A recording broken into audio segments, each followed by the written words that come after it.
اهلا بيكم في يوميات لولي مامة زين. ازيكم حبايب قلبي؟ عاملين ايه؟ يا رب تكونوا دايما بخير. اللهم صل وسلم وبارك على سيدنا محمد وعلى اله وصحبه اجمعين. النهارده بقى هعمل معاكم فطير فلاحي على اصوله، من ريحة السمنة ولمعة العجين لغاية لما يطلع من الفرن مورق وطري ولا كأنه معمول في فرن بلدي. كمان هنعمله بطريقة هتوفر وقتك ومجهودك، وهيطلع في الاخر مورق وبأسرار حصري عندي انا وبس. يلا بينا نشوف الطريقة.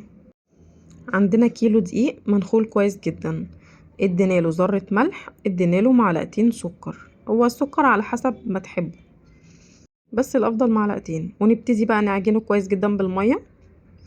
واهم حاجة الفطير محتاج عجن كويس جدا، نقعد نلت ونعجن فيه زي ما في ناس كتير في حياتنا بيقعدوا يلتوا ويعجنوا. بعد كده عجناه على طول، قرصناه وسيبناه بقى يرتاح كده ايه في رواقه وفي هدوء. نجهز خلطة التوريق: معلقتين زبدة، معلقتين سمنة بلدي، معاهم ربع معلقة صغيرة من السمنة اللي هي العادية. السر بقى معلقتين نشا وكيس بيكنج باودر، ونخلط ده كله مع بعض لغاية ما يبقى عامل زي خليط كده كريمي هتشوفوه دلوقتي، يبقى بالشكل ده. نبتدي بقى نجيب العجين بتاعنا، صينية نديها دهنة زيت بسيطة ونفرد العجينة. وبعد كده نبتدي ان احنا ناخد خليط التوريق ده ونوزعه على العجينة كلها، ونبتدي نقطعه من الجناب قصاد بعض، بس الجزء اللي في النص طبعا مش هيتقطع زي ما انتوا شايفين كده.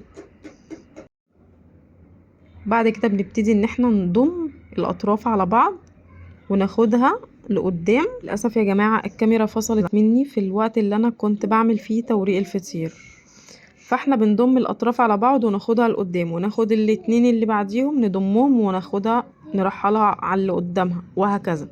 بعد كده بنسيبها ترتاح.